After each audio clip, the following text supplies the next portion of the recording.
বলে আমার দলের নাম আর্জেন্টিনা। তোমার দল কি?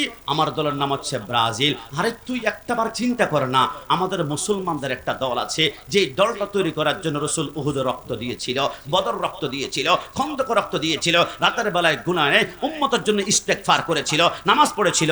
আমাদের দল ইন্নাদ-দীনা ইনদাল্লাহিল ইসলাম। তুমি মুসলমান হয়ে তোমার মাথার ভিতরে ইহুদি খ্রিস্টানদের জার্সির লোগো লাগিয়ে রেখেছ, বুকের ভিতরে ইহুদি খ্রিস্টান ব্রাজিল আর্জেন্টিনার তুমি পতাকার যার লোগো লাগিয়েছ, তোমার ঘরের ছাদের উপরে ইহুদি খ্রিস্টানদের পতাকা উড়ে, যেই নবীর চিরশত্রু ছিল ইহুদি খ্রিস্টান, এদেরকে তোমরা আইডল বানিয়েছ। কিয়ামতের ময়দানে তুমি কি জবাব প্রদান করবে? আল মারউ মা মান আহাব্বা। রাসূল বলেছেন, যার সাথে যারা মহব্বত হবে কিয়ামত তার সাথেই হবে। আমি তো কাশ্মী বুকে হাত দিয়ে বলবো, আমি আওলাদ রাসূল সৈয়দ মুহাম্মদ তৈব সাহেবের পিছনে আমি দাঁড়াবো। আমি তো বিশ্বাস, আমি সরকারে মদিনাকে মহব্বত করে রাসূল আমার সামনে থাকবে। কিন্তু যারা ব্রাজিল আর্জেন্টিনা করে লক্ষ লক্ষ টাকা খরচ করে পতাকা বানিয়েছ, যাচ্ছি বানিয়েছ, রাত 3টা বাজে কোনোদিন তোমাকে সজাগ পাই না, তুমি ফজর নামাজ পড়তে চাও না, কিন্তু 2:30 বাজে এলান দিয়েছ 2:45 ব্রাজিল আর্জেন্টিনার খেলা শুরু হবে। কিয়ামতের ময়দানে কি জবাব প্রদান করবা? আমাদের দল হচ্ছে একটি, সেটা হচ্ছে ইসলাম, আর এটা হচ্ছে মদিনাওয়ালার দল। কথা বলুন ঠিক কিনা?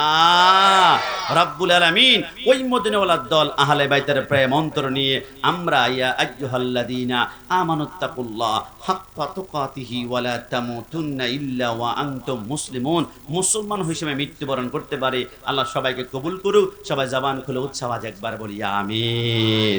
আমার আল্লাহ বলে, কেউ যদি দুনিয়াতে অপরাধ করে দুনিয়ার আদালতে বিচার হবে, কিন্তু কবরে আসার পরে দুনিয়ার আদালত আর কার্যকর হবে না, আমি আল্লাহর আদালতে বিচার হবে। কিন্তু তৌহিদি জনতা নামে একটা দল আছে, এরা বলে আল্লাহর আদালত মানি না, কবর থেকে উঠা অক্টেন ডাল, পেট্রোল ডাল, আগুন জ্বালা, কয়লা বানা, কাবাব বানা, যাদের অন্তরে ইয়া রাসূলুল্লাহ স্লোগান নাই, খোদার কসম এরা নামাজ পড়বে, নামাজ শেষ করে আল্লাহর ওলির মাজারে হামলা করবে, ভাঙচুর করবে, আগুন লাগাবে। আমরা বলি বাপের বেটার বুকের পাটা যদি শক্ত হয়, শাহজালাল রাহমাতুল্লাহ মাজারটা একটাবার ভেঙে দেখ, আল্লাহর কসম এমন ভাবে ভাঙবি যাতে করে আল্লাহর ওলির মাজারের ভিতরে কাপুন পর্যন্ত দেখা যায়। তাহলে বুঝতে পারবি তুই কে, আমি কে, আর শাহজালাল রাহমাতুল্লাহ কে মুহাম্মদ কি গোলামো কা কাফন ময়লা নাকি হুদা। যারা আল্লাহর ওলি, এদেরকে 100 বছর পর মাজার বাংলা দেখবা, এদেরকে মাটিও খায় না, জমেও ছুঁয়ে না।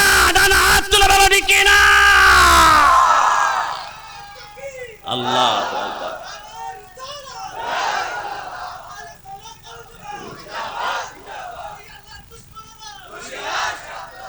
সুন্নিদেরকে 147 দ্বারা যাত্রাবাড়ি মোড়ে গুলি করবা, কলিজার টুকরা হবে। জবান থেকে ইয়া রাসূলুল্লাহ স্লোগান কোন বাপের বেটা বন্ধ করতে পারবে? আমেরিকার ডোনাল্ড ট্রাম্প আর নরেন্দ্র মোদী ইন্ডিয়ার গোটা পৃথিবী চেষ্টা করলো, নবীর শান কমানোর চেষ্টা করলো, কোনো বাপের বেটা পারবে না। सबसे आला वाला हमारा नबी, सबसे बाला वाला हमारा नबी। কেন পারবে না জানেন? আমার নবী আহমদ, আমার নবী হামিদ, আমার নবী মাহমুদ, আমার নবী কাসেম, আমার নবী আকিব, আমার নবী ফাতে, আমার নবী খাতেম, আমার নবী হাশর, আমার নবী মাহি, আমার নবী দাঈ, আমার নবী ইয়াসিন, আমার নবী তোহা, আমার নবী মুজাম্মিল, আমার নবী মুদ্দাসির, আমার নবী শফি, আমার নবী কলিম, আমার নবী খলিল, আমার নবী হাবিব, আমার নবী মুস্তাফা, আমার নবী মর্তুজা, আমার নবী মুস্তাফা, আমার নবী মুখতার, আমার নবী নাসির, আমার নবী মনসুর, আমার নবী কায়েম, আমার নবী হাফেজ, আমার নবী শহীদ, আমার নবী আদেল, আমার নবী হাকিম, আমার নবী নূর, আমার নবী বুরহান, আমার নবী হুজ্জা, আমার নবী আবদাহি, আমার নবী মতি, আমার নবী মামাইজ, আমার নবী মাদানি, আমার নবী আরাবি, আমার নবী হাশমি, আমার নবী তেহামি, আমার নবী কুরাইশি, আমার নবী রাউফ, আমার নবী রহিম, আমার নবী ইয়াতিম, আমার নবী গানি, আমার নবী জাওয়াদ, আমার নবী আউয়াল, আমার নবী আখির, আমার নবী জাহির, আমার নবী বাতিন, আমার নবী ওয়ামা আরসালনাকা ইল্লা রাহমাতাল লিল আলামিন। নবীকে যারা মাটির মতন বলে, নবীকে যারা নূর মানতে চায় না, মিলাদুন নবী করলে যারা বিদাতি বিদাতি বলে, ইয়া নবী সালাম আলাইকা বললে যারা জিলাপি খোর, বিরানি খোর, তাবারক খোর বলে গালি দেয়, এরা কিয়ামতের ময়দানে দাঁড়াবে। আমরা সুন্নিরা নবীর প্রেম নিয়ে আমরা কিয়ামতের ময়দানে দাঁড়াবে। খোদার কসম, ওহাবি বাতিলটা কিয়ামতে জান্নাত তালাশ করবে, জান্নাত খুঁজে পাবে না। একটি কারণে, তুঝে সে আর জান্নাত সে কিয়া মতলব, ওহাবি দূর হো, হাম রাসূলুল্লাহ কি জান্নাত রাসূলুল্লাহ কে, কিন্তু আমরা সুন্নিরা জান্নাত তালাশ করতে হবে না। হর কে আশকে মুস্তাফা সামানে উস্তে বাহার ওয়াবারদার গোশায় দামানে উস্তা। আল্লাহর কসম, রাসূলের প্রেম নিয়ে সুন্নি পরিচয় মৃত্যুবরণ করা, কিয়ামতের ময়দানে জান্নাত তোমাকে নিজেই তালাশ করবে। ঠিক কিনা? সুন্নি পরিচয় খুশি নাকি বেজার? ভলিউম বাড়া, খুশি না বেজার? দুই হাত তুলে বলো তুমি কে আমি কে? না না, ভলিউম বাড়াও, তুমি কে আমি কে? অনেকে বলবা রূপগঞ্জ তোমাদের এলাকায় তুমি কে আমি কে সুন্নি বলছো, দেখি ঢাকাতে আসো, বুক পুলাই বলতে পারো কিনা তুমি কি আমি কে সুন্নি? আমরা বলে বোকা, 26শে এপ্রিল প্রেস ক্লাবের সামনে 10 লক্ষ সুন্নি 280 মিডিয়ার সামনে চিৎকার দিয়ে আমরা বলেছি তুমি কি আমি কে সুন্নি। সুন্নি আমরা তো বলেই এসেছি, তোমরা কি পারবা? বাইতুল মুকাররমের উত্তর গেটে গিয়ে 10 জন কোন ভাই গিয়ে তুমি কি আমি কে ও হাবি বলতে পারবা না। বুড়িগঙ্গার মধ্যে থুতু নিক্ষেপ করে তোমাদেরকে ফেলে দেওয়া হবে, কারণ যেই পরিচয়ের গন্ডল আছে, অবৈধতা আছে, এটা পরিচয় দেওয়া যায় না। কিন্তু আমরা সুন্নিরা যতই বিদাতি আর জিলাপি করে বলো, আমরা বুক ফুলিয়ে সুন্নি বলি, কারণ আমরা জানি 73 দলের একটা দল হবে জান্নাতি, মা আনা আলাইহি ওয়া আসহাবি, ওই দলের নাম হচ্ছে আহলে সুন্নাত ওয়াল জামাত। একটু জবান খুলে বলি সুবহানাল্লাহ। আমরা বার আল্লাহু আকবার।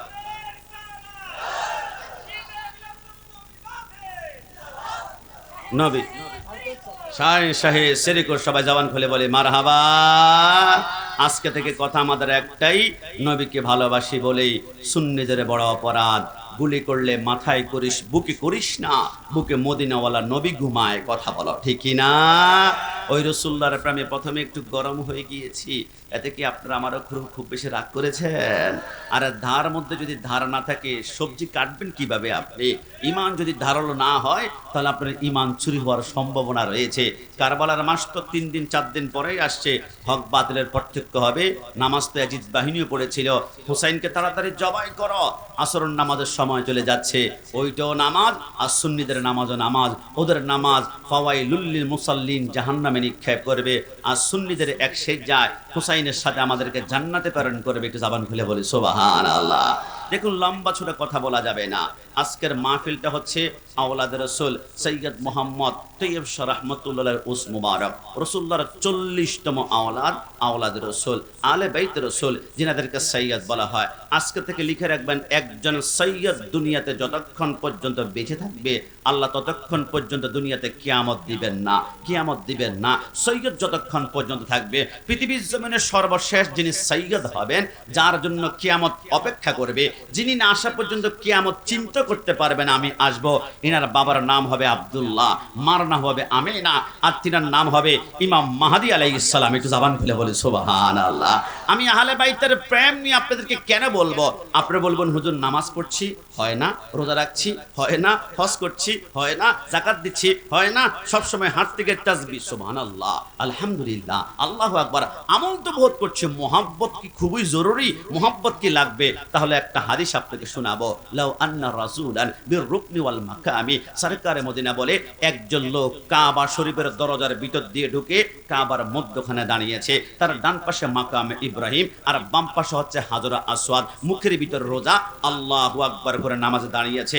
এই লোকটাকে আপনি কিভাবে জাহান্নামের ভিতরে নিক্ষেপ করবেন? পারবেন না, কারণ কাবার ভিতরে, দামি ঘরের ভিতরে, এক পাশে মাকাম ইব্রাহিম, এক পাশে হাজরা আসওয়াদ, আবার নামাজও পড়ছে, আবার রোজা, এত দামির ভিতরে আপনি জাহান্নামে দিতে পারবেন না। জান্নাতে যাওয়ার জন্য কিভাবে আপনি বাধা প্রদান করবেন? নবী আমার বলে, এত আমলদারি, নামাজ, আবার মুখের ভিতর রোজা, এক পাশে কাবা, এক পাশে হাজরা আসওয়াদ, মধ্যখানে হচ্ছে ইন্না আউয়ালা বাইতু উদিয়া লিন-নাসি লাল্লাযী বিবাক্কাতা মুবারাকা, কাবা শরীফ। জান্নাত চিন্তাই করা যায় না জান্নাত ছাড়া। কিন্তু তোমরা কি জানো, তোমরা কি শোনো, সুম্মা মাতা, মৃত্যুবরণ করলো, ও হুয়া মাবউদি আহলি বাইতিন, তার অন্তরে আহলে বাইতের প্রতি দুশমনী ছিল, গুস্তাখি ছিল, গাদ্দারি ছিল, বেয়াদবি ছিল। নামাজ ঠিক আছে, রোজা ঠিক আছে, মাকাম ইব্রাহিম ঠিক আছে, হাজরা আসওয়াদ ঠিক আছে, কাবার মধ্যখানে নামাজ পড়ে, এত বড় আমলদার, কিন্তু আমার আহলে বাইতের প্রতি যারা পরিমাণ গুস্তাখি, আল্লামা সৈয়দ মোহাম্মদ তৈয়ব শাহর প্রতি একটু করে বেয়াদবি, খোদার কসম, তার জন্য জান্নাত হারাম হয়ে যাবে। ডানা তুলে বলো ঠিক না? আজকে যিনার উরুস হচ্ছে আহলে বাইতের রাসূল, আওলাদ রাসূল। রাসূল আপনার পরিবার কারা? নবী বলে হাসান, হুসাইন, আলী, মা ফাতেমা। দেখুন, চারজনের কথা যদি আমাকে বলতে হয়, সর্বনিম্ন 4 ঘন্টা সময় আমার ক্ষুদ্র জ্ঞানে, আমার ওস্তাদদের কদমের ধুলার সমান আমরা হব না, তারপর 4 ঘন্টা লাগবে। কিন্তু আমি 4 জনের পরিচয় আপনাকে 10 মিনিটে উপস্থাপন করতে চাই। আমি সে মাওলা আলীর কথা বলছিলাম, যিনি জন্ম হয়েছেন কাবার ভিতরে আর শহীদ হয়েছেন আল্লাহর ঘর মসজিদে। আমি চিন্তা করলাম, কি রে, কাবার ভিতরে হযরতে সিদ্দিক জন্মগ্রহণ করে না, ফারুক জন্মগ্রহণ করে না, উসমান হয় না, কোনো আম্বিয়া কেরাম কাবার ভিতর জন্মগ্রহণ করে না, মাওলা আলীর এত পাওয়ার কেন কাবার ভিতর একমাত্র জন্মগ্রহণ করেছে?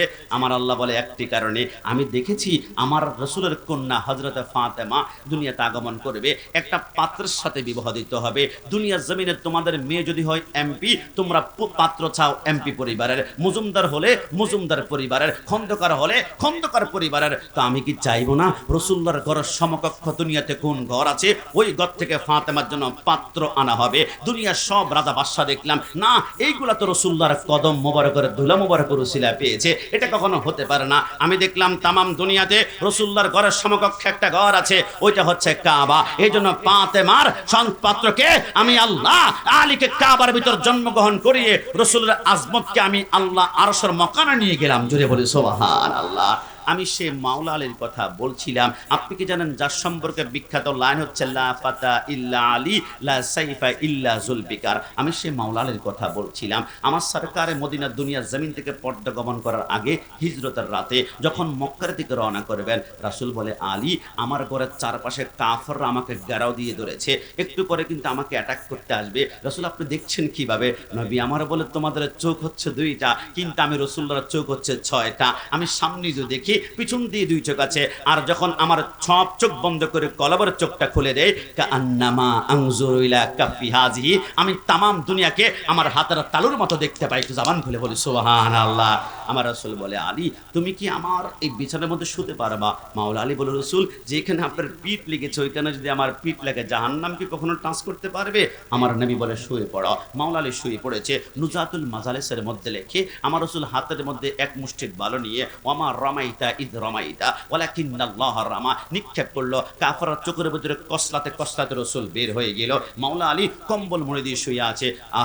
হযরতে মাওলা আলী বলে, আমি যখন শুনলাম, পিছন দিক থেকে আবু জাহেল, আবু লাহাব, উতবা সাহেবা চিন্তা করলো, মুহাম্মদ বের হয় না কেন? অপেক্ষা করতে পারবো না, ভিতরে ঢুকে আক্রমণ করো। যখন কূপ দিবে, এবার সাথে সাথে আবু জাহেল বলে, কম্বল সরা। কম্বল সরায় গলার ভিতরে কূপ দিব। যখনই আঘাত করবে, দেখবা আলী, কি রে আলী, তুমি এখানে শুয়ে আছো, কম্বল না সরিয়ে যদি আক্রমণ করতাম। হযরত আলী বলে, আজকে রাতে আমার একটা পশম ছিঁড়ার ক্ষমতা তোমাদের কারো হাতে নাই, আজরাইল আমার রূহ কবজ করতে পারবে না। বলে, কেন কেন? বলে, রাসূলুল্লাহ আমি ঘুমানোর সময় আমার হাতের ভিতরে কিছু আমানত দিয়ে বলেছিল, আলী, সকালে ঘুম থেকে উঠে আমানতগুলা এই ব্যক্তিকে বন্টন করতে হবে। রাসূল যেহেতু বলেছে সকালে ঘুম থেকে উঠতে হবে, আমানত বন্টন করতে হবে, আমার আল্লাহ বলেছে আজরাইল তামাম দুনিয়ার মানুষের রূহ কবজ হতে পারে, কিন্তু আজকে আলী রূহ কবজ হবে না। রাসূল বলেছে আমার আলী সকালে ঘুম থেকে উঠতে হবে, তাহলে তামাম দুনিয়ার রূহ কবজ হবে, কিন্তু আলীর রূহ কবজ করা যাবে না।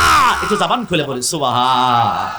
আমি সেই মাওলা আলীর কথা বলছি না, যিনি মক্কা থেকে যখন মদিনা হিজরত করলো, সাহাবায়ে কেরামের 1400 টিম হয়ে গেল।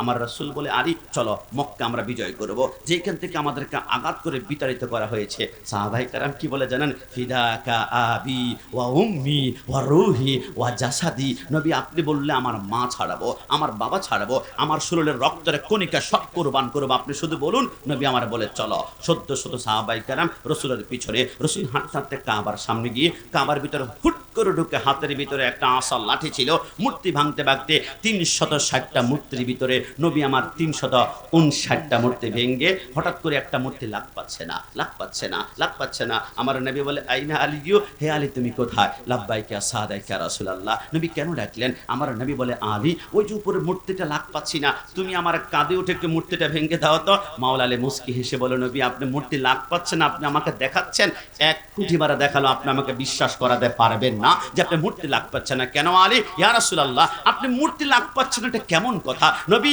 আমি আপনাকে যখন মক্কা জমিনে রাতের গভীরে আবু জাহেল আবু লাহাব ধরেছিল, মুহাম্মদ সত্য নবী হয়ে থাকলে আসমানের চাঁদটা দুই টুকরা করতো। নবী, আপনি জমিনে দাঁড়িয়ে লক্ষ মাইল দূরত্বের চাঁদকে একটা ইশারা মাত্র করেছিলেন, চাঁদটা দুই ভাগ হয়ে গিয়েছে, আর আপনি বুঝি এই মুহূর্তে মূর্তিটা লাভ পাচ্ছেন না? একটু জবান খুলে বলি সুবহানাল্লাহ। আমার নবী বলে, আলী কি বলতে চাও? নবী, ওইটা তো আমি শুনেছি, কিন্তু নবী আমার নিচ্চকে দেখা, আপনি আমার বাজরের ভিতরে ঘুমাচ্ছিলেন, আসরে সূর্য ডুবে যা, আসরে সূর্য ডুবে যা, আসরে সূর্য ডুবে গিয়ে মাগরিবের ওয়াক্ত হলো, এক ফোঁটা চোখের পানি আপনার চেহারার উপর পড়লো, আপনি ঘুম থেকে উঠে বললেন, আলী কাঁদছো কেন? ইয়া রাসূলুল্লাহ, নামাজ পড়লে খুশি হবেন আল্লাহ, কিন্তু নামাজ পড়ার জন্য আপনাকে ধাক্কা দিয়ে ঘুম যদি ভাঙ্গায়, আপনি যদি একবার বেজার হয়ে যান, আমার জিন্দেগির আমল বরবাদ হয়ে যাবে, সেইটা বরবাদ হয়ে যাবে। আমি কি আপনাকে খুশি করবো নাকি আপনাকে? নবী, আপনার ঘুম ভাঙানোর জন্য জিব্রাইল চেষ্টা করেছিল মেরাজের রজনীতে। আমার আল্লাহ বলেছে, জিব্রাইল খবরদার, আমার বন্ধুর ঘুম ধাক্কা দিয়ে ভাঙবি না, আমার বন্ধুর ওই না পায়ের তলার ভিতরে কাব্বিল কাদামাইহি, তুমি চুমা দাও। জিব্রাইল বলে, রাসূলুল্লাহর কদম তলে যখন জিব্বা লাগিয়ে ঠান্ডা ঠান্ডা করে রাসূলকে ঘুম থেকে উঠে যাব, আমি জিব্বা লাগানোর সাথে আমি রাসূলুল্লাহর কদম তলে তামাম দুনিয়াকে আনার মতো দেখতে পাচ্ছিলাম। একটু জবান খুলে বলি সুবহানাল্লাহ। যে এখানে জিব্রাইল আপনার ঘুম ভাঙায় না, আমি কিভাবে ভাঙ্গাবো? আমার রাসূল বলে, আলী আমার মোহাব্বতে পড়ে ফরজ নামাজ ছেড়ে দিয়েছ, এত মোহাব্বত, আলী নামাজ কি পড়তে চাও? ইয়া রাসূলুল্লাহ, নামাজ পড়তে চাই, কিন্তু সূর্য তো ডুবে গিয়েছে। রাসূল বলে, খবরদার, ইয়েস অর নো, হ্যাঁ অথবা না, পড়তে চাও কিনা? রাসূল পড়তে চায়। এই কথা শোনার সাথে সাথে মাওলা আলী বলে, নবী আপনি আমার সামনে বসে শাহাদাত আঙ্গুলটা বের করেছেন, সূর্যের দিকে ইশারা করেছেন, আপনার দিকে সূর্যের দূরত্ব ছিল 9 কোটি 30 লক্ষ মাইল। ইশারা করার সাথে সাথে সূর্য উঠতে লাগলো। কিরে সূর্য, তুই তো জীবনে কোনোদিন পশ্চিম দিকে উদিত হস না, তোর ধর্ম হচ্ছে পূর্ব দিকে উদিত হ, আর পশ্চিম দিকে তুমি ডুব। তুমি কেন আল্লাহর নির্দেশ ছাড়া শুধু রাসূলুল্লাহর ইশারা তুমি উঠতে লাগলা? সূর্য বলো, তুমি কি জানো না, খোদা কি রেদা চাহতা হ্যায় দো আলম, খোদা চাহতা হ্যায় রাজায়ে মুহাম্মদ, तमाम দুনিয়া চায় আল্লাহকে রাজি করতে, আল্লাহকে রাজি করতে, আল্লাহকে রাজি করতে, আর আল্লাহ চায় মদিনাওয়ালা নবীকে রাজি করার জন্য।